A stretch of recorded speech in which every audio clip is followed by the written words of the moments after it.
नमस्कार, स्वागत है आपका हेलो किसान में। आपके साथ मैं हूं अंजू सिंह। हेलो किसान आप किसानों का अपना लाइव फोन इन कार्यक्रम, जहां हम अलग अलग विषय लेकर आते हैं ताकि हमारे किसानों को ज्यादा से ज्यादा लाभ हो सके। आज के दिन जैसा कि आप जानते हैं, आज हम बात करते हैं पशुपालन की। तो इसी संबंध में आज क्या विषय है जिसके जुड़े हुए सवाल हम आपके लेंगे और साथ ही हमारे एक्सपर्ट्स आपको जानकारी देंगे। आइए नजर डालते हैं आज के विषय पर। आज का हमारा विषय है पशुओं का खुरपका मुंहपका, इससे बचाव किस तरीके से करें। और दूसरा विषय है मुर्गी पालन। दोनों ही विषयों से जुड़े हुए अगर आपके कोई भी सवाल है तो आप हमें कॉल कर सकते हैं। खुरपका मुंहपका की बात करें तो एक बहुत गंभीर समस्या है जिससे कई बार पशु की जान तक चली जाती है, इसलिए बहुत जरूरी है कि इसका टीकाकरण हमारे किसान अपने पशु में जरूर करवाएं। और इससे जुड़ी हुई और कौन कौन सी जागरूकता से संबंधित बातें हैं जिनके बारे में आज हम कार्यक्रम में आपको बताएंगे, इसके लिए आप हमारे साथ बने रहें। और साथ ही मुर्गी पालन की बात करें तो हमारे बहुत सारे किसान ऐसे हैं जो कि कृषि के साथ साथ मुर्गी पालन भी करना चाहते हैं, तो उसके बारे में भी हम आपको विस्तार से बताएंगे। 2 टोल फ्री नंबर है, वो नोट कर ले। आइए नजर डालते हैं हमारे टोल फ्री नंबर पर जिनसे आप हमें कॉल कर सकते हैं। 1800-113060। दूसरा नंबर है 1800-113061 टोल फ्री, यानी इन पर आपका कोई शुल्क नहीं लगेगा। तो सोचना क्या है, फोन उठाएं और हमारा नंबर लगाएं और आज के विषय से जुड़े हुए जो भी आपके सवाल हैं वो आप हम तक पहुंचाएं। हमारे 2 मेहमान हैं, आइए उनसे हम आपकी मुलाकात करवा देते हैं। हमारे साथ डॉक्टर वरिंदर सिंह रैना जी हैं जो कि हमारे साथ मौजूद है स्टूडियो में। आप रिसर्च एसोसिएट हैं मत्स्य पालन, पशुपालन एवं डेयरी मंत्रालय भारत सरकार में। और डॉक्टर रैना से हम समझने की कोशिश करेंगे कि किस तरीके से खुरपका मुंहपका जो पशु में हो जाता है, इसे कैसे पहचाना जाए, किस तरीके से टीकाकरण करें और कैसे पशु जो हमारे हैं वो स्वस्थ रह सकते हैं।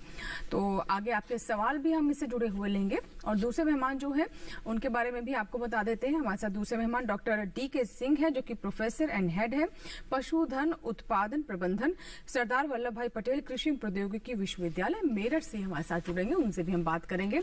तो चलिए बातचीत की शुरुआत करते हैं। सबसे पहले डॉक्टर रैना आपसे मैं जानना चाहूंगी, जैसे कि हम खुरपका मुंहपका की बात करते हैं और अक्सर इस विषय को हम अपने कार्यक्रमों में शामिल करते भी रहते हैं, लेकिन उसके बाद भी जिस तरह की जागरूकता किसानों में होनी चाहिए या फिर पूरी तरीके से जैसे होता है कि सभी पशुओं में इसका टीका लगना चाहिए, अभी भी उसमें काफी गैप है। क्या वजह है इसकी और क्यों ये दोनों ही समस्याएं बहुत गंभीर है पशुओं के लिए? जी देखिए, खुरपका मुंहपका बहुत गंभीर रोग है। इससे हमारे किसान भाइयों को बहुत नुकसान होता है और ये सर्दियों के मौसम में थोड़ा ज़्यादा इसका देखने को मिलता है क्योंकि जो ये एक वायरल डिजीज़ है और जो वायरस है वो सर्दियों के टाइम ज़्यादा एक्टिव होता है। बार बार भारत सरकार द्वारा भी बहुत कार्यक्रम शुरू करवाए जाते हैं जिसमें टीकाकरण करवाया जाता है, लेकिन उसके बावजूद इसके पे पूरी तरह से नियंत्रण नहीं पाया गया है। अभी भारत सरकार का जो रोग नियंत्रण कार्यक्रम चल रहा है उसमें 20 करोड़ से ज़्यादा खुरपका मुंहपका के टीके लगाए जा चुके हैं और इसके लिए बहुत जागरूकता की जा रही है, जहाँ पे गांव में किसान भाइयों को समझाया भी जाता है। कोई हम प्रोग्राम करके या माध्यम से, आपके माध्यम से भी हम ऐड देके किसान भाइयों को इसके बारे में जागरूक करते हैं। फिर भी इस पे पूरा कंट्रोल हम नहीं कर पाए हैं, पर जैसे जैसे टीकाकरण बढ़ रहा है तो आगे इस जो हम FMD पे मुंहपका खुरपका रोग पे पूरा कंट्रोल कर लेंगे। कुछ और बातें हैं जो इसमें बहुत ध्यान हमें रखनी चाहिए क्योंकि एक वायरल डिजीज़ है तो ये बहुत तेज़ी से फैलती है, बहुत तेज़ी से फैलती है। अगर आपके पास 10 पशु हैं, 20 पशु हैं, तो अगर एक पशु को भी होगी तो वो सभी पशुओं को हो जाती है। इसमें सबसे पहले तो ये है कि अगर एक पशु को हो जाती है तो उसको आप अलग कर दीजिए, दूसरे पशु से बिल्कुल अलग कर दीजिए। इसके साथ साथ सबसे पहले इसमें देखा जाता है कि जैसे पशु में बहुत बुखार आता है और बुखार आने के बाद जब बुखार कम होना शुरू होता है तो छाले पड़ जाते हैं। छाले पड़ने से क्या होता है कि हमारा पशु खा नहीं पाता तो दूध भी कम देता है, बहुत कमजोर हो जाता है।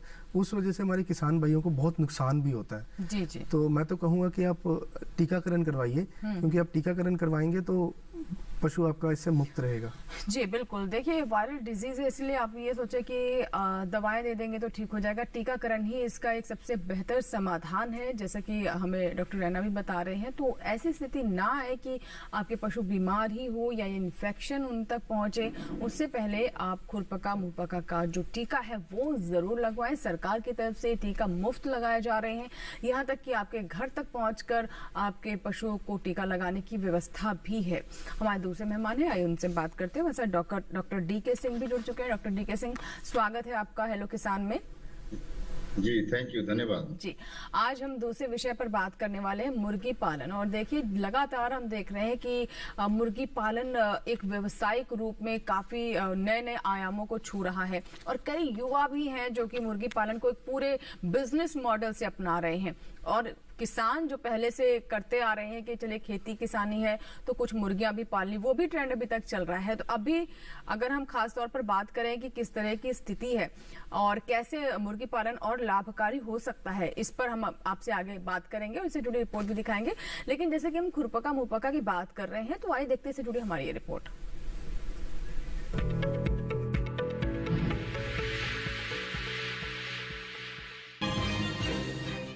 पशुओं में खुरपका और मुंहपका रोग फैलने का डर रहता है। खुरपका मुंहपका रोग विषाणु से होता है। इन विषाणुओं को हम आंखों से नहीं देख सकते। ये रोग किसी भी उम्र की गाय और भैंस में हो सकते हैं। ये रोग किसी भी मौसम में हो सकते हैं। खुरपका मुंहपका रोग होने पर पशु सूख जाता है, साथ ही पशुओं की काम करने और दूध देने की क्षमता भी कम हो जाती है। इस रोग के होने पर पशु को तेज बुखार आता है। पशु के मुंह, मसूड़े, जीभ के ऊपर, होंठ के अंदर और खुरों के बीच छोटे छोटे दाने उभर आते हैं। ये दाने आपस में मिलकर बड़ा छाला बनाते हैं। छाला फटने पर वहाँ जख्म हो जाता है। पशु जुगाली बंद कर देते हैं। पशुओं के मुंह से लार गिरने लगती है। पशु सुस्त होकर खाना पीना तक छोड़ देते हैं। खुरपका और मुंहपका रोग से पशुओं को बचाने के लिए सही समय पर पशुओं को टीके लगवा देने चाहिए। इसके अलावा बीमार पशु को सेहतमंद पशुओं से दूर रखे, उनका खाना पीना भी अलग कर दे। पशु को बांध कर रखे और उन्हें घूमने फिरने ना दे। पशु को सूखी जगह पर ही बांधे और पशुओं को कीचड़, गीली मिट्टी व गंदगी से दूर रखे। जहाँ बीमार पशु की लार गिरती है, वहाँ कपड़े धोने का सोडा और चूने का छिड़काव कर सकते हैं। रोग से प्रभावित क्षेत्र से पशु नहीं खरीदे। पशुशाला को साफ सुथरा रखे। संक्रमित पशुओं को पूर्ण आहार दे, जिससे खनिज और विटामिन की मात्रा पशु को पूरी तरह से मिलती रहे। खुरपका और मुंहपका रोग होने पर जल्द से जल्द नजदीकी पशु चिकित्सक को दिखाए। सरकार भी पशुओं के इन रोगों को लेकर काफी गंभीर है।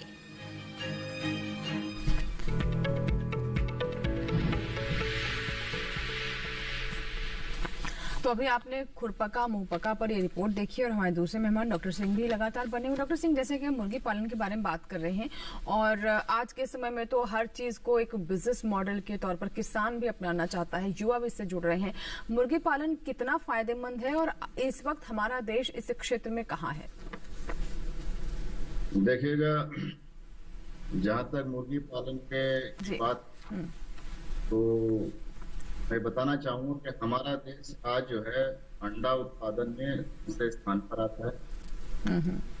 सबसे ज्यादा अंडा चीन, चाइना है, वो पैदा करता है। सेकंड नंबर पे हमको भी अदर पक्ष की अगर हम बात करते हैं, यानी मांस के उत्पादन की बात करते हैं, उसमें भी हम लोग चौथे नंबर। इसके आप जो है एक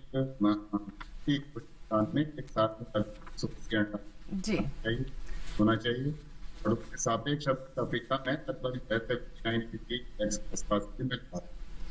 इसी से अगर चिकन मीट की बात करें तो ICMR की रिकमेंडेशन है कि संस्कृति है कि भाई हिंदुस्तान में वो लगभग 11 किलो के आसपास मीट होना चाहिए।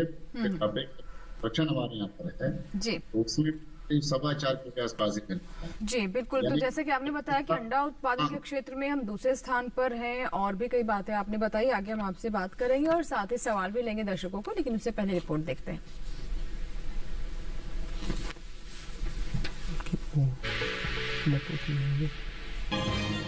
मुर्गी पालन एक ऐसा व्यवसाय है जिसे कम लागत और कम जगह में भी शुरू किया जा सकता है। आप खेती के साथ भी मुर्गी पालन कर सकते हैं, लेकिन मुर्गी पालन करने के लिए कुछ खास बातों का ध्यान रखें। सबसे पहले मुर्गियों के रहने की जगह का चयन करें। जगह पर मुर्गियों के रहने के लिए सभी जरूरी व्यवस्था करें। जगह की साफ सफाई के लिए भी व्यवस्था होनी चाहिए। मुर्गी पालन के लिए शेड बनाते समय ध्यान रखें कि वो जगह खुली हुई और सुरक्षित हो। खुली और हवादार जगह होने से मुर्गियों को ताज़ी हवा मिलती रहेगी, जिससे वो बहुत सी बीमारियों से बची रहेंगी। मुर्गियों और चूजों को सूखी जमीन में रखें। गीली जगह पर उनके बीमार होने का खतरा बढ़ जाता है। मुर्गियों को पीने के लिए साफ पानी दें और खाना पर्याप्त मात्रा में रखें। मुर्गियों को खाने में पर्याप्त मात्रा में प्रोटीन और कैल्शियम दें। जिस बर्तन में मुर्गियों को खाना दे उसे हर 2 दिन के अंतराल में साफ करें। रात के समय बल्ब जलाकर जिससे चूजे और मुर्गियां ज्यादा से ज्यादा समय खाने में लगाए, इससे चूजों को जल्दी बड़ा होने में भी मदद मिलेगी। चूजों को बीमारियों से बचाने के लिए समय समय पर टीके लगवाते रहे।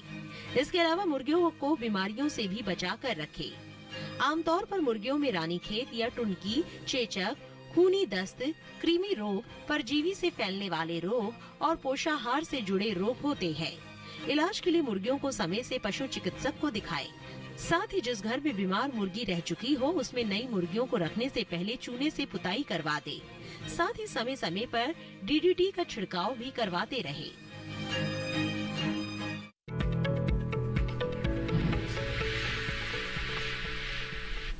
तो अभी आपने मुर्गी पालन पर भी रिपोर्ट देखी। आइए बात करते हैं एक बार फिर से। डीके सिंह हमारे साथ लगातार बने हुए। डीके सिंह साहब, अभी हमने रिपोर्ट दिखाई और बताया भी किस तरीके से मुर्गियों में भी टीकाकरण कितना महत्वपूर्ण है। अभी जो समय है इसके अनुसार हमारे किसानों को, हमारे मुर्गी पालकों को क्या जानकारी देना चाहेंगे मुर्गी पालन के क्षेत्र से जो भी किसान जुड़े हुए हैं? जी देखिएगा, जैसे अब गर्मी का मौसम आ गया है तो गर्मी के मौसम में कैसे रख रखाव करें, मुर्गी पालन का उत्पादन क्षमता को कैसे बनाए रखा जाए, मैं 3 बिंदु पर उसमें जानकारी देना चाहूंगा। सबसे पहला तो यह है कि जो मुर्गी आवास के अंदर का जो तापमान है उसको लगभग जो है 20 से 25 डिग्री सेंटीग्रेड मध्य रखने की जरूरत है।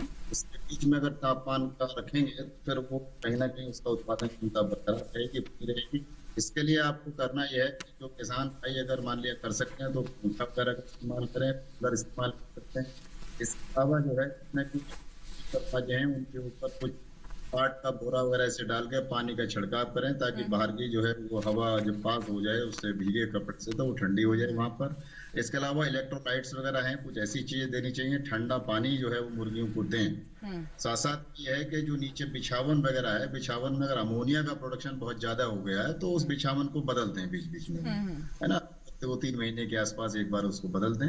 तो इस तरह से अगर तापमान वगैरह अगर उसका जो 20 से 25 डिग्री सेंटीग्रेड के बीच में रहेगा तो अपने आप ही उसका उत्पादन क्षमता मेंटेन रहेगी। और साथ में यह है कि एनर्जी लेवल थोड़ा सा डाउन कर दें। अगर जैसे आने वाला समय अभी क्या है, अप्रैल, ये मार्च खत्म होने जा रहा लगभग, अप्रैल के 2 महीने बड़े घातक होते हैं मुर्गी पालकों के लिए, क्योंकि इस समय गर्मी बहुत ज्यादा होती है और जो वातावरण का तापमान है वो लगभग 40 डिग्री सेंटीग्रेड के ऊपर जाता है। उस कंडीशन में क्या है कि मुर्गियों में जो हीट स्ट्रोक की प्रॉब्लम आ जाती है। तो उससे बचने के लिए इलेक्ट्रोलाइट्स वगैरह जो सिंपल, जैसे मान लिया ये ग्लूकोन डी वगैरह है, या इसके अलावा जो इलेक्ट्रोल पाउडर होता है जो ह्यूमन बीइंग में इस्तेमाल किया जाता है, उसको थोड़ा सा 4-5 लीटर पानी के बर्तन में 1 चम्मच उसमें घोल के उसको दे सकते हैं। इसके साथ साथ में जो है जो दाने का एनर्जी लेवल है लगभग 150 किलो कैलोरी के आसपास उसको घटा देना चाहिए ताकि उसमें हीट जनरेशन ज्यादा ना हो। तो ये 2-4 बातों का ख्याल रखना है। और अगर इसमें मैं समझता हूँ अगर ये सब बातें अगर गर्मी के मौसम में हमारे मुर्गी पालक अगर इनका बेहतर प्रबंधन कर पाएंगे तो निश्चित तौर से जो है उनका उत्पादन क्षमता जो वो बनी रहेगी। जी बिल्कुल डॉक्टर सिंह, बहुत सारी अभी आपने अच्छी बातें बताई कि क्योंकि तापमान देखिए धीरे धीरे बढ़ रहा है, गर्मी पूरी तरीके से लगातार चढ़ती जा रही है, तो ऐसे में खास तौर पर अप्रैल का महीना जो है, अप्रैल मई का महीना जो है, मुर्गी पालकों को बहुत सावधानी बरतना होगा इस दौरान, क्योंकि हीट स्ट्रोक की समस्या भी मुर्गियों में हो सकती है। और किस तरह के प्रबंधन करने आपको, ये भी हमने आपको भी बताया है, डॉक्टर सिंह ने आपको जानकारी दी है। हमारे साथ ललित है, एक दर्शक बुराड़ी से है हमारे साथ, राजधानी दिल्ली से। जी ललित जी बताइए क्या सवाल है आपका? हेलो ललित जी, मुझे सुन पा रहे हैं? हेलो, सुन पा रहे हैं? जी ललित जी सवाल बताएं। मतलब वो मतलब हल्का सा मतलब खुरपका सा हो गया पैर में। गाय, हाँ जी, गाय के वो हो गया खुरपड़ा, गाय में खुरपका हो गया था रोग। ठीक है, रैना साहब क्या बताना चाहिए? जी खुरपका हो गया देखिए, गाय को। मैंने पहले भी आपको बताया कि जब रोग हो गया तो सबसे पहले तो उस पशु को, खुरपका रोग मतलब, हाँ जी, उस पशु को आप बाकी पशुओं से तो पहले अलग कर दीजिए और किसी सूखी जगह पे रखिए। इसके साथ साथ जहाँ पे आपको छाले हो गया, आप कह रहे हो कि पैर में हो गया तो छाला हो गया वहाँ पे, तो आप नीली दवाई जो हम कहते हैं पोटेशियम परमैंगनेट, लगभग 1 लीटर पानी में कोई 8 से 10 ग्राम उसको मिला के जहाँ पे वो छाले हुए हैं उन्हें आप साफ कीजिए। दिन में आप 2 बारी उससे उसको आप साफ कीजिए। और जो जैसे जैसे उसको, जैसे वायरल डिजीज है तो जो सिम्टम आएंगे वैसे ही ट्रीटमेंट देनी है। अगर उसको कोई बुखार भी हो रहा है और वो पशु खा भी नहीं पा रहा तो नज़दीकी पशु चिकित्सक से उसको आप दवाई लगवा लीजिए, एंटीबायोटिक लगवा लीजिए, या बुखार के लिए आप दवाई लगवा लीजिए। बाकी छालों को आप पोटेशियम परमंगनेट से, जो नीली दवाई के नाम से आपको बाजार में मिल जाएगी, उससे साफ कीजिए, पशु को अलग रखिए और पशु को खाने के लिए भी वही चीज़ें दीजिए जो वो आसानी से पचा सके। जैसे भूसा वगैरह इस टाइम मत दीजिए, वो नहीं खा पाएगा। हरे में आप जैसे मक्का हो गया, बरसीम हो गया, उसको भी घोल के पानी में अच्छे से, जैसे वो आराम से जिसको खा सके वो चीज़ें दीजिए और कुछ दिन तक दूसरे पशुओं से अलग रखिए उसको। जी बिल्कुल। और ये बात आपने शुरुआत में भी बताया कि अगर इस तरह के लक्षण दिखाई देते हैं तो ज़रूर उस पशु को आप अलग कर दें, क्योंकि ये वायरल डिजीज़ है, बहुत तेज़ी से बढ़ती है। अन्य आपके जो पशु हैं जो स्वस्थ हैं उन तक भी पहुंच सकते हैं, उन्हें भी चपेट में ले सकते हैं। एक दर्शक है नंद स्वरूप मिश्रा जी, जिन्होंने उत्तर प्रदेश के बाराबंकी से कॉल किया है। इस सवाल लेते हैं। जी नंद स्वरूप जी, बताइए क्या सवाल है आपका। हेलो हेलो जी, नमस्कार, सवाल बताएं। हाँ नमस्कार सर, मैं नंद स्वरूप मिश्रा, बाराबंकी, उत्तर प्रदेश। गांव मेरा बसौली पड़ता है। मैं जानना चाहता हूँ, जो हम लोग मुर्गी पालन करते हैं, लेयर पालन करते हैं, जिसमें अंडे का उत्पादन करते हैं, तो ऐसी दिशा में जिन मुर्गियों की आदत खराब हो जाए, अपने अंडे को फोड़ कर खा जाती है और दूसरे को नोचने लगती है, तो हमें क्या करना चाहिए जिससे हम अपने अंडे को बचा सकें? जी जी बिल्कुल। डॉक्टर सिंह, इन्होंने जो सवाल पूछा है कि कई बार मुर्गियां जो है वो ही अंडा फोड़ देती हैं, और जैसे बता रहे हैं कि कई बार उनमें चिड़चिड़ापन भी आ जाता है, और मुर्गियों को मतलब किस तरीके से उन्हें संभाला जाए, ये क्या क्यों होता है ऐसा? देखिएगा, ये जो समस्या बता रहे हैं इसको हम लोग वैज्ञानिक तौर पर इसको कैनिबलिज्म बोलते हैं, है ना, कैनिबलिज्म। तो ये प्रॉब्लम क्या होता है कि कई इसके कारण होते हैं। ये बीमारी कोई नहीं है, एक तरह से ये एक सामाजिक बुराई है, सोशल टेंडेंसी इसको बोलते हैं।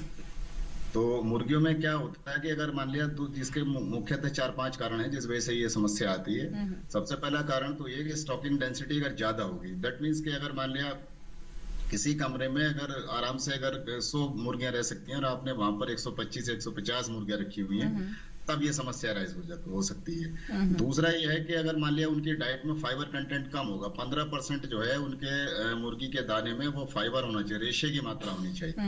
अगर उसकी मात्रा कम है तब ये समस्या आ जाएगी। इसके अलावा उसमें जैसे विटामिन B12 की कमी अगर है बॉडी के अंदर, तब ये समस्या आ जाएगी। कभी कभी क्या होता है कि हाई इंटेंसिटी की लाइट होती है, लाइट का जो एक स्टैंडर्ड होता है, एक सेट उसका है कि भाई कितने उसको ल्यूमिनस की लाइट चाहिए। अगर उससे ज्यादा अगर है तब भी बहुत हाई ब्राइट लाइट अगर उस पर देंगे, हाई इंटेंसिटी की लाइट रहेगी, तब भी ये समस्या आएगी। तो ये कई सारी चीजें इस तरह की होती हैं। और भी एक दो इसके रीजन है बेसिकली, जैसे हमारे एनर्जी का लेवल भी अगर उसमें ज्यादा है फीड में, उसके मुर्गी के दाने में, तब भी ये दिक्कत आती है। लेकिन कुल मिलाकर ये है कि अगर मान लिया कोई ग्रामीण स्तर पर छोटा मुर्गी पालक है या सीमांत मुर्गी पालक है, तो वो ये बहुत ज्यादा टेक्निकल चीजें नहीं समझ पाएंगे।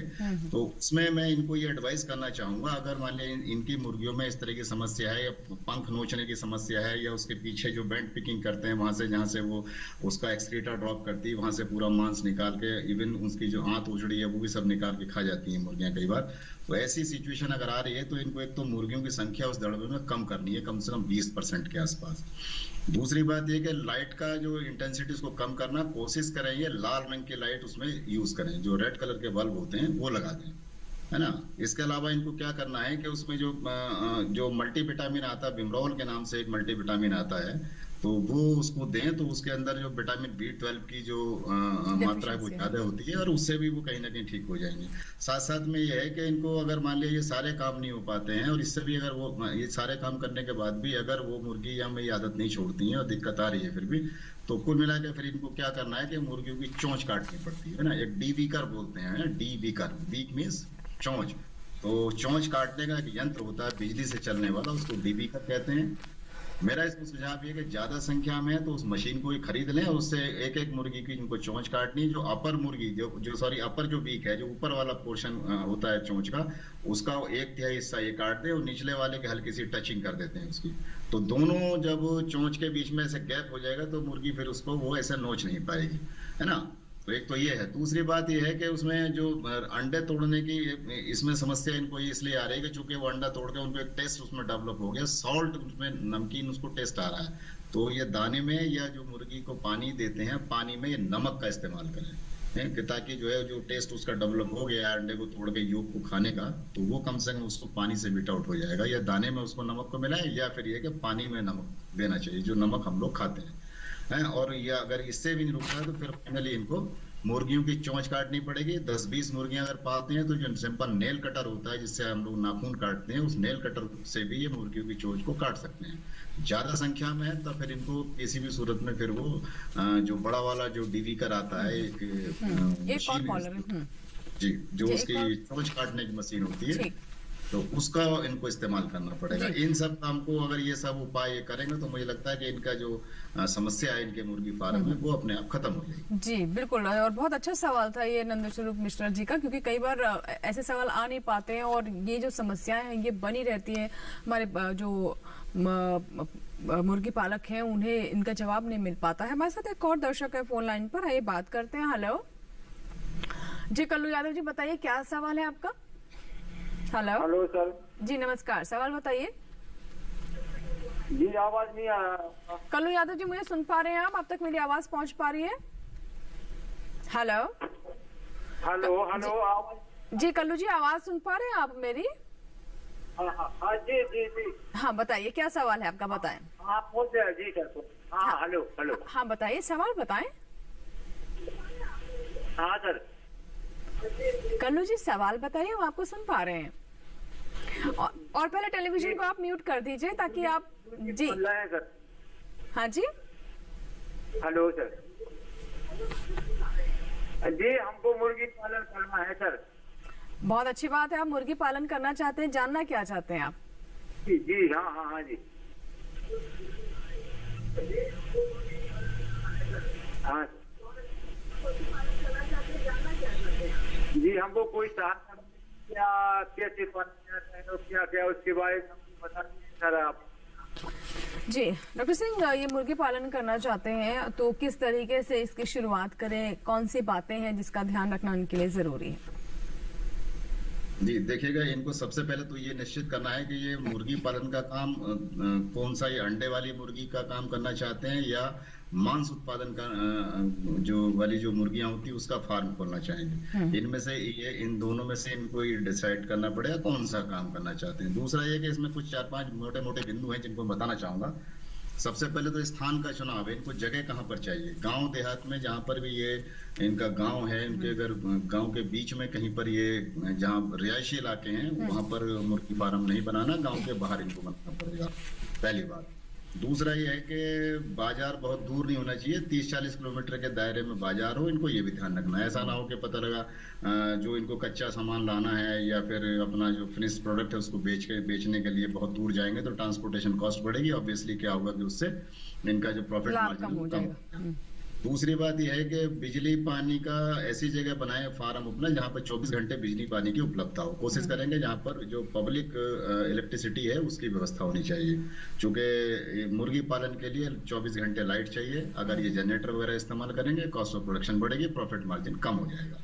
इसके अलावा फिर इनको ये अगर खेत में मुर्गी फार्म का काम हम अपना फार्म बना रहे हैं तो उसमें क्या करना है कि थोड़ा सा 50-60 सेंटीमीटर ऊपर पुस्ता बना के उसके ऊपर ये फार्म बनाए, ताकि जो बरसात में सीपेज का पानी वगैरह वो फार्म के अंदर ना जाए, या उससे ये जो डैम्पनेस वगैरह वो सिलाबी जिसे कहते हैं सीलन, वो सब नहीं होनी चाहिए, है ना। तो ये चीजें ध्यान है कि पूरा पश्चिम दिशा में इनको अपना फार्म बनाना है। अब बात आती है कि जगह कितनी होनी चाहिए। मैं ब्रॉयलर फार्म के लिए बता देता हूँ इनको, जो मांस वाली मुर्गी का जो फार्म होता है, एक ब्रॉयलर फार्म के एक ब्रॉयलर के लिए 1 वर्ग फीट क्षेत्रफल की आवश्यकता होती है।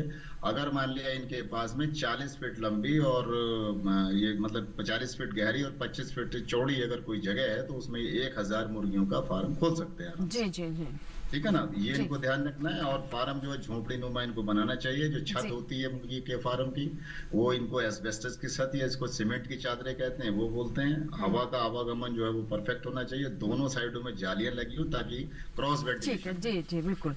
तो बहुत अच्छी, बहुत महत्वपूर्ण बातें आपने बताई। वो दर्शक या फिर वो हमारे किसान या मुर्गी पालक जो कि इसके बारे में विचार कर रहे हैं, इसकी शुरुआत करना चाहते हैं लेकिन ये नहीं समझ पा रहे थे कि कहाँ से शुरुआत करें, कैसे करें, तो ये भी आपने जाना। फिलहाल वक्त एक छोटे से ब्रेक का, ब्रेक के बाद भी किसान जारी रहेगा। छोटा सा ब्रेक।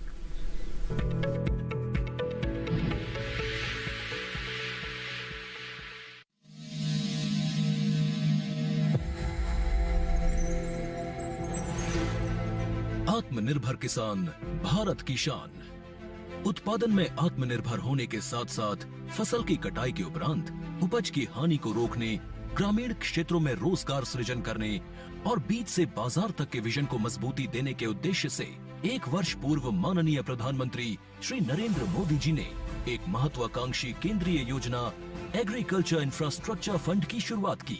इस आधुनिक इंफ्रास्ट्रक्चर से कृषि आधारित उद्योग लगाने में एक बहुत बड़ा बदलाव आएगा और बहुत बड़ी गति आएगी।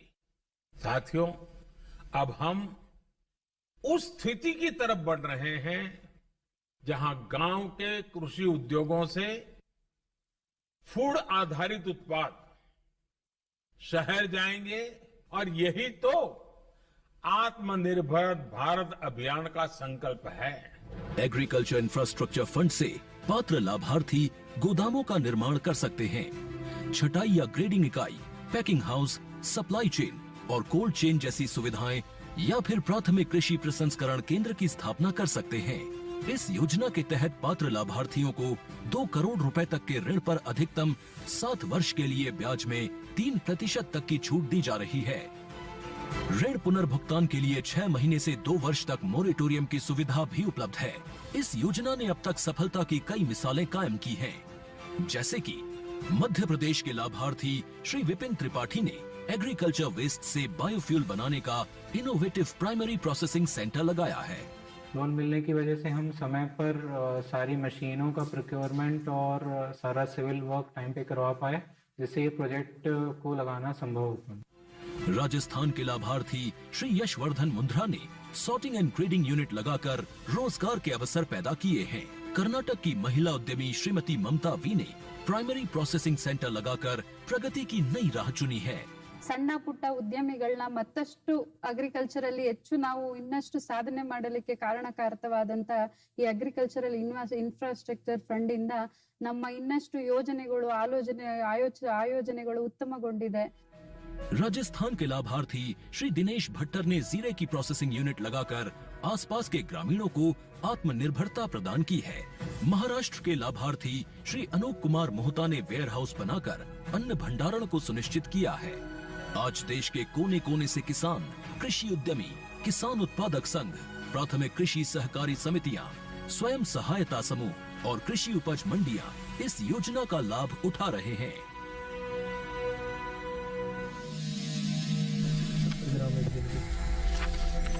जो ICMR ने बोला।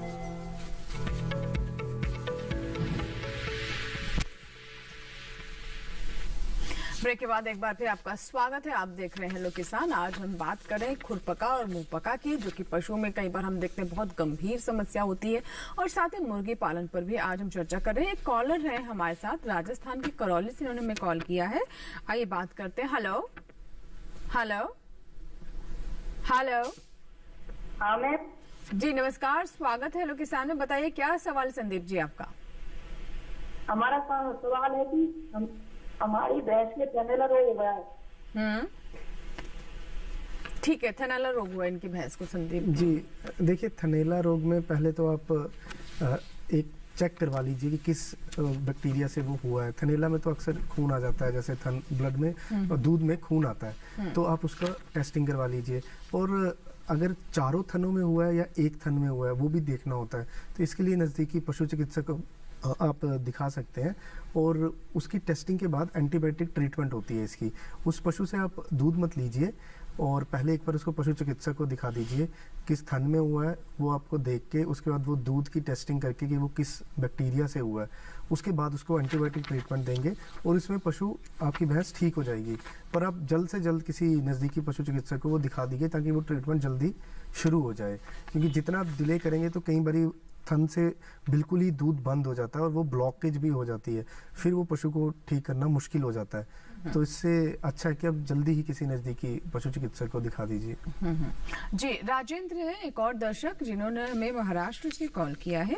जी राजेंद्र जी बताइए क्या सवाल है आपका? हेलो राजेंद्र जी, मुझे सुन पा रहे हैं आप? हेलो राजेंद्र जी, क्या आप तक मेरी आवाज पहुंच पा रही है? चलिए शायद हमारा संपर्क नहीं हो पा रहा है। डॉक्टर सिंह, जैसे मुर्गी पालन की हम बात कर रहे थे और अभी हम खुरपका मुहपका की बात कर रहे हैं, तो मुर्गियों में किस तरह के टीके लगाने चाहिए, उनमें कौन कौन सी समस्याएं हो सकती हैं? देखिए, इसमें ब्रॉयलर की अगर हम बात करते हैं तो 4-6 बीमारियां हैं। बहुत ज्यादा इसमें बीमारियां नहीं होती हैं, चूंकि ब्रॉयलर की जो उम्र होती है वो बहुत कम है। हार्डली ये मानिए कि 1.5 महीने की उम्र, यानी कि 6 वीक की एज पे इसको बेच दिया जाता है। लगभग 2 किलो इसका वजन आ जाता है, उसको उठाकर सेल आउट कर देते हैं। तो इसमें सबसे पहला एक टीका लगाते हैं मैरेक्स नाम से, है ना, उसका नाम है मैरेक्स। वो हैचरी में ही लगता है। जिस दिन मुर्गी का बच्चा अंडे से बाहर आता है, जिस दिन हैचिंग होती है उसकी, सेम डे वहां पर हैचरी में मैरेक्स का टीका 1 दिन की उम्र पर लगता है।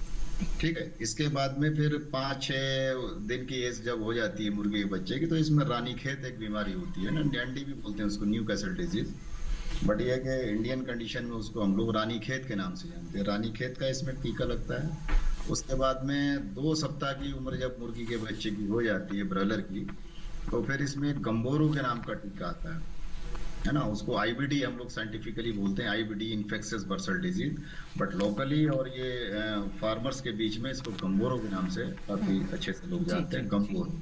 तो उसका टीका लगाया था 21 दिन की एज पे। एक और इसमें जो है लसोटा का जो R2V1 स्ट्रेन होती है इसकी रानीखेत का, वो रिपीट करते हैं। तो मैक्सिमम ये 4-5 टीके इसमें लगाए जाते हैं।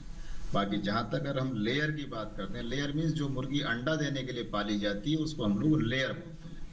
और जो मुर्गी मांस उत्पादन के लिए पालते हैं, ब्रॉयलर, जिसकी एज बहुत कम होती है, तो उनको जनरली ब्रॉयलर बोलते हैं। तो लेयर का चूंकि उसको 1 साल तक या लंबे समय तक उसको पालना होता है, और उसमें किसान लगातार उससे अंडा लेते हैं, अपना बिजनेस करते हैं, बेच के उसको पैसा कमाते हैं। तो उसमें टीकाकरण के लिए और 2-3 उसमें टीके ऐड हो जाते हैं। ये जो मैंने बताए ये तो सारे टीके रहते ही रहते हैं। इसके अलावा उसमें फिर थोड़ा सा, जैसे मान लिया ये आपका EDS 76 का टीका होता है, एक ड्रॉप सिंड्रोम के नाम से एक वायरस है, वो इसमें लगा देते हैं। फाउल पॉक्स का टीका है, वो भी इसमें लगाते हैं। इसके अलावा इसमें एक दो और ऐसे टीके कोई होते हैं, 4-5 टीके, 5-6 टीके उसमें भी होते हैं, बट वो बार-बार है ना, लंबे समय तक चलते। कोई मान लिया 40 वीक्स की उम्र तक उनको लगाया। कॉल है एक सुशांत जी हैं हमारे दर्शक, जिन्होंने उड़ीसा से हमें कॉल किया है। सुशांत जी, सवाल बताइए। हेलो। ग्रीन फाउल मुर्गी के बारे में जानकारी चाहिए जी। ग्रीन फाउल मुर्गी के बारे में जानकारी चाहिए, कहाँ पर मिलेगी उसकी भी जानकारी चाहिए। के मुर्गी पालन के बारे में आप जानना चाहते हैं? हाँ, ग्रीन फाउल मुर्गी के बारे में। आप समझ पाए सर? ग्रीन फार्मिंग के बारे में आप कुछ कह रहे हैं? नहीं, ग्रीन फाउल मुर्गी के बारे में। अच्छा, मुर्गी के बारे में जानना चाहते हैं। अच्छा, ठीक है। किसी पर्टिकुलर जी डॉक्टर सिंह समझ पा रहे हैं, शायद किसी नस्ल की बात कर रहे हैं। नहीं, मुझे लग रहा है कि फाउल बर्ड तो मुझे सुनाई पड़ रहा है, ग्रीन फाउल। हाँ, ऐसे ही कुछ कहा इन्होंने। मैं समझ गया। ये एक्चुअली ग्रीन फाउल जो वर्ड यूज कर रहे हैं, तो दैट इज गिनी फाउल। उसको कहते हैं गिनी फाउल, GUINE, गिनी, FOWL, फाउल, गिनी फाउल। तो गिनी फाउल क्या है, ये भी एक पोल्ट्री का एक अपनी स्पीसीज है, जैसे चिकन होती है। एक्चुअली क्या पोल्ट्री टर्म में जो है वो 4-6 अलग अलग स्पीसीज आती हैं। चिकन उसमें आती है, गिनी फाउल उसमें आती है, ऑस्ट्रिच है, इसके अलावा क्वेल है, इसके अलावा डक है, टर्की, ये सब होती हैं। तो ये जो हमारे फार्मर हैं, किसान हैं, गिनी फाउल के बारे में पूछ रहे हैं। गिनी फाउल क्या होता है डॉक्टर साहब? ये गिनी फाउल जो आप बता रहे हैं, ये क्या मतलब क्या होता है? हाँ, गिनी फाउल एक चिड़िया होती है, ये भी एक अल्टरनेट पोल्ट्री इसको बोलते हैं, वैकल्पिक कुक्कुट में आती है ना। इसका क्या है कि ये मेनली आपका जो न्यूजीलैंड वगैरह का एरिया है, ये वहाँ की अफ्रीकन कॉन्टिनेंट उस तरफ की ये ब्रीड है। ब्रीड क्या एक वर्ड, एक टाइप है उसका, मुर्गी जैसी है ना। इसको भी डोमेस्टिकेट किया जाता है। बेसिकली जंगली फाउल है, ये जंगली बर्ड होती है, बट इसमें अब इंडिया में हालांकि बहुत ज्यादा इसका स्कोप नहीं है। बहुत हार्डी बर्ड होती है, इसमें बीमारियां बहुत कम लगती हैं।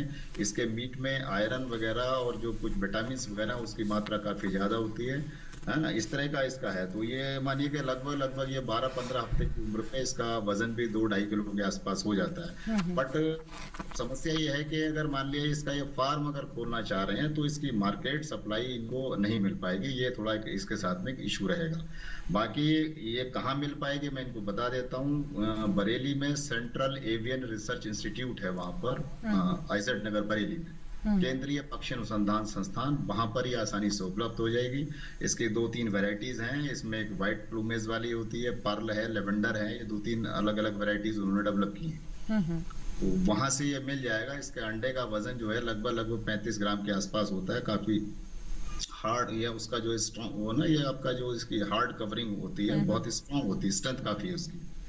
तो इसके मीट में और इसके अंडे में आयरन वगैरह, मिनरल्स की मात्रा, विटामिन की मात्रा ज्यादा होती है। प्रोटीन वगैरह तो ऑलमोस्ट सब में सेम ही होता है, वजन डिफरेंस नहीं होता। कॉल और है जी जी जी। अंकुर है बुराड़ी से, आइए इनका भी सवाल लेते हैं। अंकुर जी बताइए क्या सवाल है आपका। Hello hello. हाँ अंकुर जी बताएं। पशुपालन करना चाहते हैं। क्या मुर्गी उत्पादन करना पशुपालन पशुपालन में क्या करना चाहते हैं? क्या पशुपालन में क्या करना चाहते हैं आप? फार्म खोलना चाहते हैं। मुर्गी का फार्म खोलना चाहते हैं? नहीं, मुर्गी का तो पशुपालन। ठीक है अंकुर जी, हम आपका सवाल समझ गए। रैना साहब क्या कहना चाहेंगे? पशुपालन करना चाहते हैं, लेकिन मुझे लगता है कि शायद कई तरह के विकल्प ये देख रहे हैं। जी ये पशुपालन, आप डेयरी फार्म खोलने की बात कर रहे हैं, आप डेयरी फार्म खोलना चाहते हैं जी।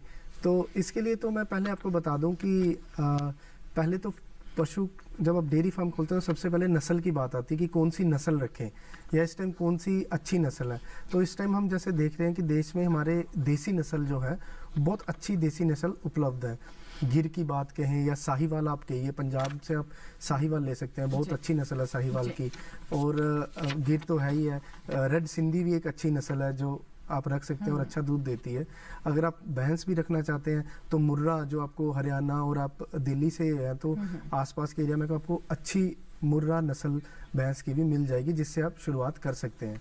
इसके साथ साथ मैं एक चीज़ और बता दूं कि जो हमारी केंद्रीय सरकार है वो फार्म खोलने के लिए अभी 2 करोड़ रुपए की सब्सिडी भी दे रही है ब्रीड मल्टीप्लिकेशन फार्म में, जो अब स्टार्ट हो चुका है। और ऑनलाइन आप हमारे जो एनिमल हस्बेंड्री डिपार्टमेंट की साइट है वहाँ पे जाके इसके बारे में सारी जानकारी भी पा सकते हैं।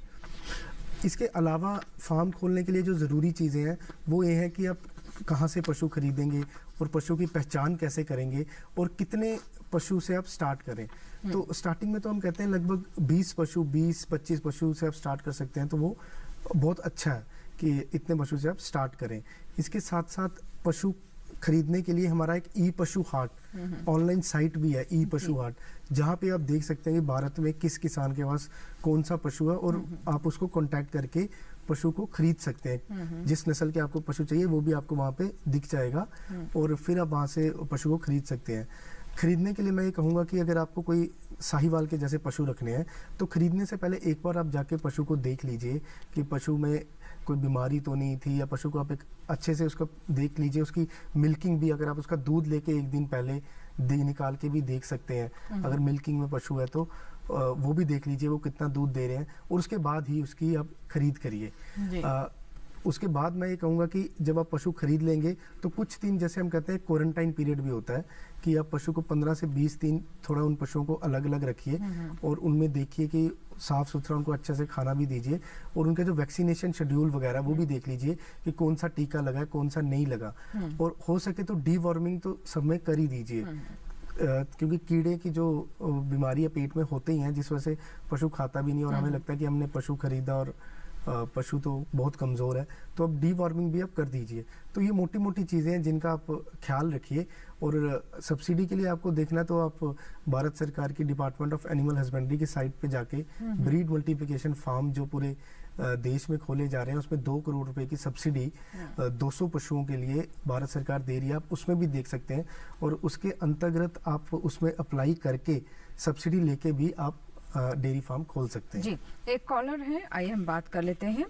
हेलो हेलो हेलो जी दी बोलिए। जी नमस्कार, स्वागत है हेलो किसान में, बताएं क्या सवाल है आपका। मेरा नाम दीदी गणेश चौधरी है। हाँ जी गणेश चौधरी जी, बताइए सवाल, क्या जानना चाहते हैं आप। गणेश जी आपकी आवाज नहीं आ रही ठीक से, फिर से सवाल बताएं, दोहराइए अपना सवाल। जी, गर्मी के मौसम में कौन सी नस्ल का प्रयोग चाहिए जो मुर्गी पालन में? अच्छा, ठीक है। डॉक्टर सिंह, जैसे जानना चाह रहे हैं कि गर्मियों के लिए कौन सी नस्ल उचित रहेगी मुर्गियों की? हाँ, और मुर्गी वायरस का एक्टिवेट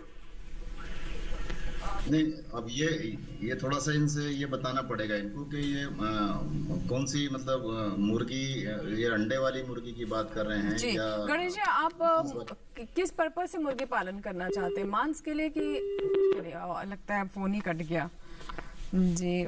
ये चीज तो नहीं जान पाए हम डॉक्टर सिंह, लेकिन फिर भी अगर मान लीजिए दो।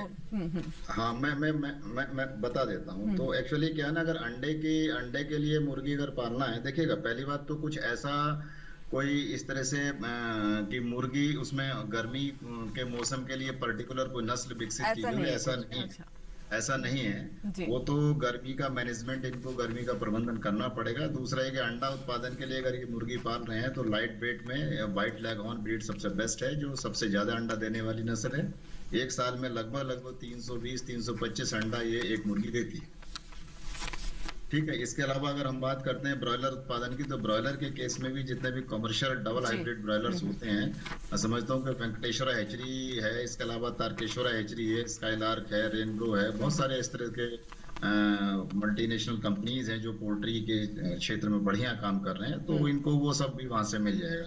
इसके अलावा केंद्रीय सरकार के बहुत सारे संस्थान हैं, CPDO है जैसे central poultry development organisation Chandigarh में है, केंद्रीय पक्षी अनुसंधान संस्थान बरेली में है, इसी तरह से project director on poultry Hyderabad वगैरह में है। तो जोन वाइज अलग अलग जगह गवर्नमेंट ने ये सब बनाए हुए हैं, तो वहां से भी ये संपर्क स्थापित। और ये मध्य प्रदेश से है, वैसे ये जो दर्शक थे हमारे, इन्होंने मध्य प्रदेश से कॉल किया। अच्छा, तो मध्य प्रदेश से है, तो वहां से भी इनको कोई एग्रीकल्चर यूनिवर्सिटी, जैसे वहां पर ये जबलपुर वगैरह यूनिवर्सिटी है, तो वहां से मिल जाएगा। वेस्ट बंगाल में भी एक सेंटर है गवर्नमेंट का, सेंट्रल गवर्नमेंट का, वहां से भी कुछ नस्लें मिल जाएंगी।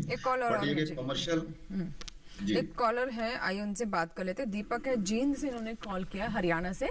जी दीपक जी, सवाल बताइए। दीपक जी, मुझे सुन पा रहे हैं आप? हेलो हेलो जी दीपक जी, बताइए क्या जानना चाहते हैं? मैम, मैं ये बोल रहा था जैसे, हेलो जी, हम सुन पा रहे हैं आपको, अपना सवाल पूरा कीजिए। मैं ये बोल रहा था जैसे मेरे 800 बच्चे लेके आते जी, वो जो मुर्गी के बच्चे नहीं होते हैं, चुग गए। हाँ, उसमें से 150 बच्चे मर गए 800 में से। अच्छा, चूजे मर गए? हाँ, मरने लग रहे हैं, क्या दिक्कत है? अच्छा, आपको ऐसा लग रहा है कि वो मर गए हैं? वो आज नहीं साफ आ रही मैम, आपकी क्या बात है? डॉक्टर सिंह जैसे बता रहे हैं कि 150 चूजे लाए हैं और इन्हें लग रहा है कि चूजे स्वस्थ नहीं है, मृत्यु हो गई। अभी समझ में नहीं आ रहा। जी जी, आप टेलीविजन से सुनिए हमारा जवाब।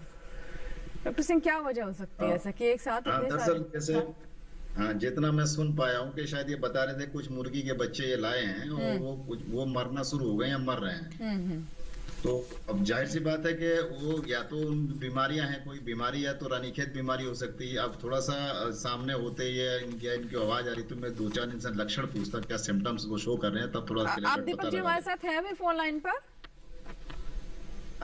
फोन कट गया इनका, अब तो हमें नहीं सुन पा रहे। या तो मिसमैनेजमेंट हो सकता है ना भैया, मान लिया स्टॉकिंग एजेंसी ज्यादा है, इनका दाना ठीक नहीं है, प्रॉपर नहीं है, पानी वानी की व्यवस्था कुछ गड़बड़ है, या फिर अर्ली स्टेज में मेनली क्या होता है कि मिसमैनेजमेंट से ही बच्चों की मौत ज्यादा होती है, मुर्गी के बच्चों की। और उसमें मेनली आपका जैसे मान लिया रानीखेत बीमारी, जिसको जो मैं बता रहा शुरू में, वो बीमारी अगर आती है तो उससे डेली काफी संख्या में ये मरते हैं। उसके लक्षण सिंपल ये हैं कि जो मुर्गी का बच्चा है वो ऐसे गर्दन नीचे करके और लंबी लंबी सांस लेता रहता है, खाने में दाना पानी खाने पीने में उसका कोई इंटरेस्ट नहीं होता, कोई रुचि नहीं होती है, और हडलिंग करते हैं। वो हडलिंग मीन्स के मतलब एक जगह 10-10, 12-12, 15, 20 इकट्ठे होके वो झुंड बना के बैठे रहते हैं। तो इस तरह के सिम्टम्स अगर हैं तो जाहिर सी बात है कि उसमें रानीखेत है, और रानीखेत बीमारी का इन्होंने टीका नहीं लगाया होगा, जिस वजह से वो समस्या आ रही होगी। जी जी। दूसरा थोड़ा सा ये भी क्लियर नहीं है कि किस उम्र के बच्चे हैं जो जिनमें मोर्टेलिटी हो रही है, वो बीट कैसी कर रहे हैं, वो सांस किस तरह से ले रहे हैं, ये कुछ चीजें जानने के बाद कुछ नतीजे पर पहुंचा जा सकता था कि क्या उसमें दिक्कत है। जी, तो आप ये कहना चाहेंगे डॉक्टर सिंह, जैसे कि बता रहे कि जो चूजे हैं उनकी मृत्यु होनी शुरू हो गई है, तो बेहतर यही रहेगा कि किसी चिकित्सक को दिखा लें, ये पशु चिकित्सक को। हाँ बिल्कुल, ऑब्वियसली इनको ये करना चाहिए कि जो भी वहां पर वेटनरी ऑफिसर आसपास में है या पोल्ट्री फील्ड के कोई एक्सपर्ट अगर हूँ तो उनको ये सलाह ले लें।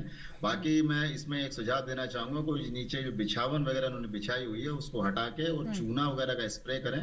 हवा का आवागमन ये साफ सुथरा रखें, दाने पानी की व्यवस्था ठीक कर लें। और दूसरा ये है कि जो मुर्गे भी, जो बच्चे मान लिया वो बीमारी के लक्षण दिखा रहे हैं, जो थोड़ा सा कमजोर से हैं और दाना पानी नहीं खा रहे हैं, उनको उठा के उनको कहीं अलग रखें, आइसोलेट कर दें, ताकि स्वस्थ मुर्गी के बच्चों को उसका इन्फेक्शन ना होने पाए। जी बिल्कुल। चलिए इसी के साथ ही यहाँ रुकेंगे एक और छोटे से ब्रेक के लिए। ब्रेक के बाद तुरंत हाजिर होंगे, लेंगे आपकी कॉल। जब हम अंतिम पड़ाव में पहुंचने वाले हैं, अगर आपने अभी तक हमें कॉल नहीं किया तो जरूर कॉल करें, अपने सवाल हम तक पहुंचा। छोटा सा ब्रेक।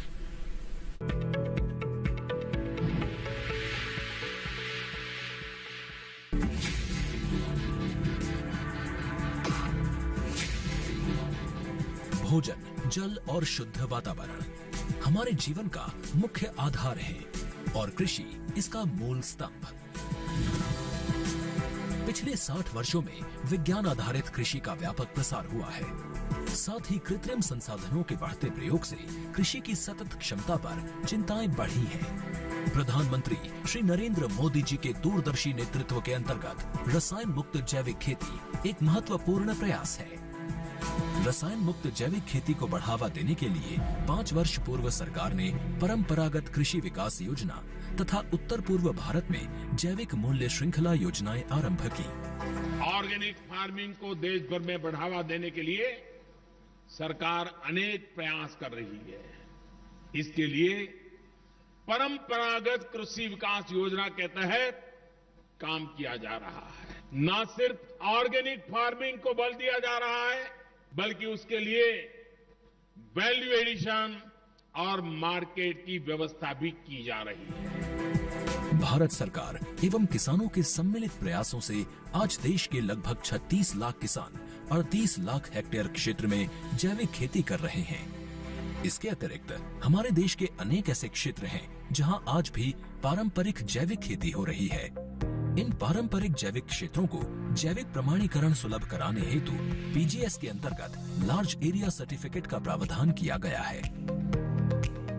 इस प्रक्रिया की विशिष्टता ये है कि इसमें प्रमाणीकरण मात्र 2 से 3 महीनों में हो जाता है, जबकि सामान्य परिस्थितियों में इसमें 2 से 3 वर्ष का समय लगता है। अंडमान निकोबार केंद्र शासित प्रदेश के कार निकोबार एवं नैन काउरी द्वीप समूह देश के सर्वप्रथम ऐसे प्रमाणीकृत जैविक क्षेत्र हैं। अभी हाल ही में संपूर्ण लक्षद्वीप को जैविक खेती के रूप में प्रमाणित किया गया है। वर्ष 2016 में सिक्किम राज्य पूर्ण जैविक कृषि राज्य के रूप में प्रमाणित हो चुका है। सुदूर उत्तर में हिमालय श्रृंखला के बीच स्थित लद्दाख ने भी पूर्ण जैविक के लक्ष्य की ओर बढ़ना शुरू कर दिया है। जैविक उत्पादों को बाजार सुलभ कराने तथा किसानों की उपभोक्ताओं तक पहुंच बनाने के लिए एक समर्पित जैविक खेती पोर्टल भी बनाया गया है। जैविक खेती पोर्टल के जानकारी मंच और विपणन मंच के माध्यम से किसानों को उच्च गुणवत्ता उत्पादन तथा बाजार उपलब्ध कराया जा रहा है। आशा है देश के सभी राज्य अपने जैविक क्षेत्रों का विस्तार करेंगे और देश में जैविक कृषि क्रांति को मजबूत करने में योगदान देंगे। जैविक उत्पादों की देश और विदेशों में बढ़ती मांग तथा जैविक उत्पादों का बढ़ता बाजार, किसानों की उपभोक्ताओं तक पहुंच तथा जैविक एफपीओ द्वारा जैविक कृषि व्यापार में भागीदारी हमारे किसानों को अपनी आय बढ़ाने का अवसर दे रहा है। पिछले 5 वर्षों में जैविक कृषि उत्पादों का निर्यात दोगुने से अधिक बढ़कर 7,000 करोड़ रुपए से अधिक का हो गया है और इसमें प्रतिवर्ष 20% से अधिक की वृद्धि हो रही है। उम्मीद है पारंपरिक क्षेत्र के किसान भी इस बढ़ते बाजार से लाभान्वित होंगे और जैविक कृषि आंदोलन को आगे बढ़ाएंगे। किसानों की मुस्कान समृद्ध हिंदुस्तान की है पहचान।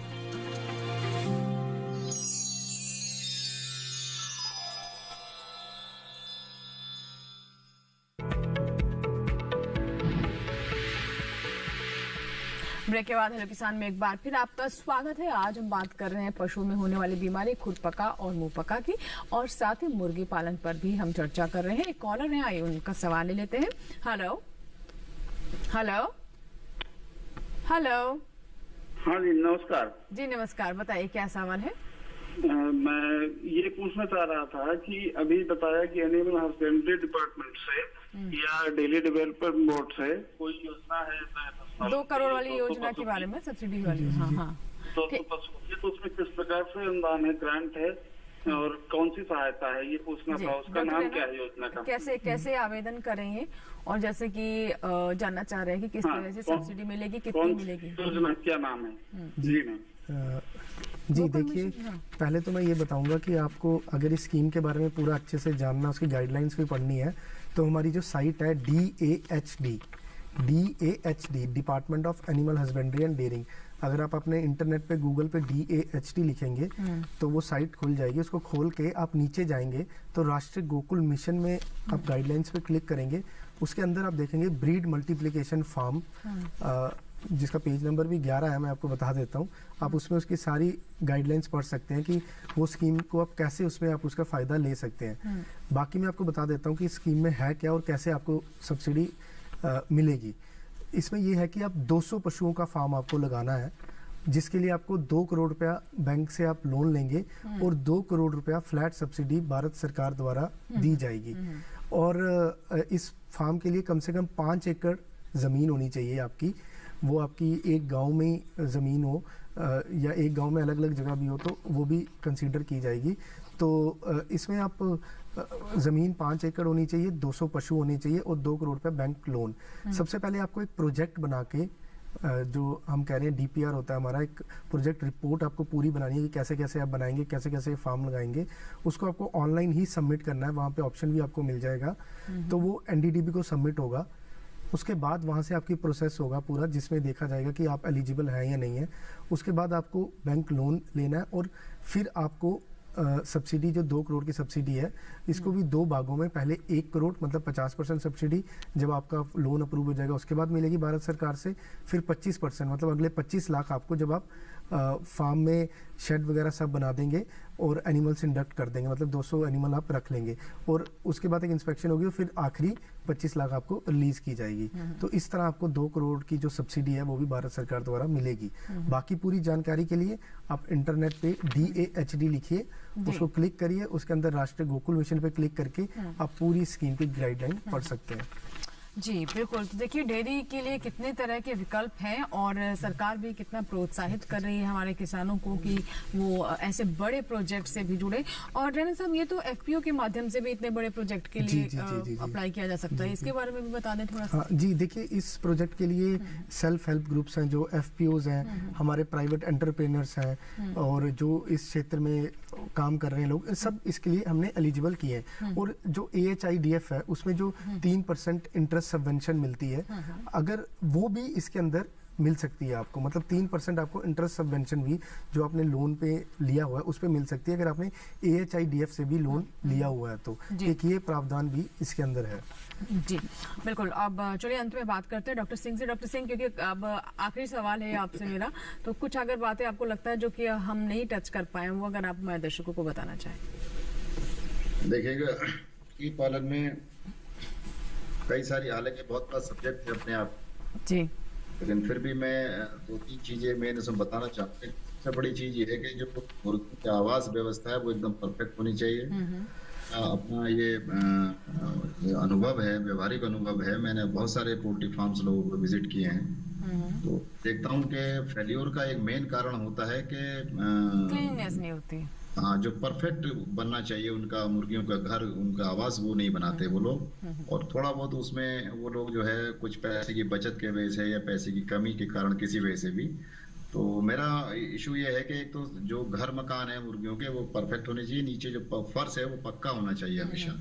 बहुत सारे लोग क्या उसमें कच्चा फर्श बनाते हैं ना, अलग बाकी चीजें में क्या क्या नॉर्म्स होते हैं वो मैं बता ही चुका हूँ। दूसरा ये है कि जो मुर्गियों की जो अच्छी जो नस्ल है ना, मुर्गियों की चूजों की नस्ल वो बढ़िया होनी चाहिए। अगर मान लिया मुर्गी चूजों की नस्ल या मुर्गियों की नस्ल अगर बढ़िया नहीं होगी, वो अगर हाई यील्डिंग नहीं है, तो फिर वो दाना पानी आप कितना अच्छा खिलाइए उसके बावजूद भी वो बहुत ज्यादा आपको उत्पादन नहीं देती है ना। इसके अलावा तीसरा फिर ये है कि उनका समय पे रख रखाव, वो सब चीजें, गर्मी जाड़ा बरसात तीनों मौसम बड़े इंपॉर्टेंट होते हैं। और उसमें सावधानियां बरतते बिल्कुल, पहले तो से मौसम सारी के अनुसार सावधानी बरतना बहुत जरूरी है। गर्मियों में किस तरह की सावधानी बरतनी, ये तो आपने बता दिया हमें। बीमारी का एक बड़ा इशू होता है, बीमारी का एक बड़ा इशू है। सबसे ज्यादा मौत मुर्गियों के बच्चों की या मुर्गियों की बीमारी के कारण होती है। तो कोशिश हमें ये करनी चाहिए कि किसी भी तरह से बीमारी उसमें आने ना पाए। हम बीमारी बिल्कुल, तो ये बात आप कई बार बता भी चुके हैं कार्यक्रम के दौरान आज कि बीमारियों पर बहुत ध्यान रखना है, क्योंकि बहुत तेजी से बीमारी फैलती है जो मुर्गियों में भी होती है, क्योंकि एक साथ एक जगह पे बहुत सारी मुर्गियां होती है। तो ऐसे में हमारे जो मुर्गी पालक उन्हें बड़ा नुकसान हो सकता है। बहुत बहुत शुक्रिया हमसे बात करने के लिए डॉक्टर सिंह।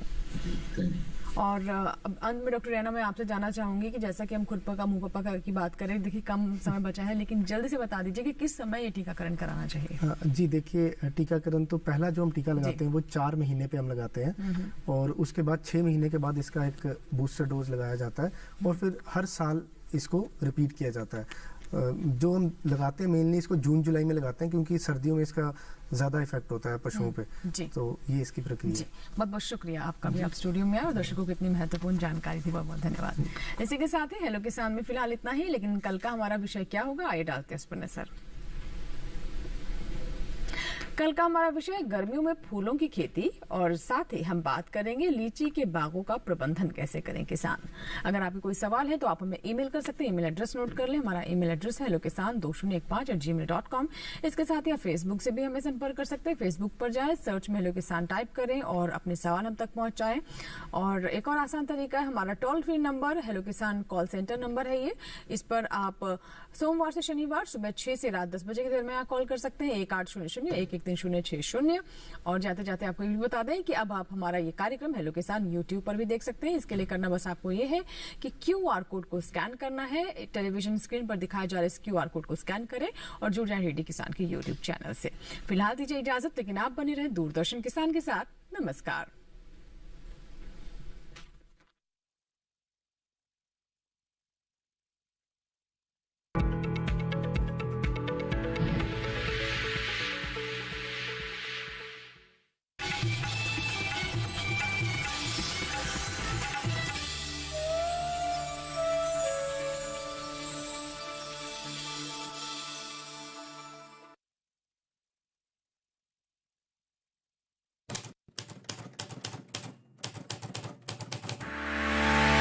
खेती में करेंगे नई तकनीक का इस्तेमाल, आसान होगा अब आपका काम, माननी होंगी कुछ बातें, ड्रोन से करेंगे खेती।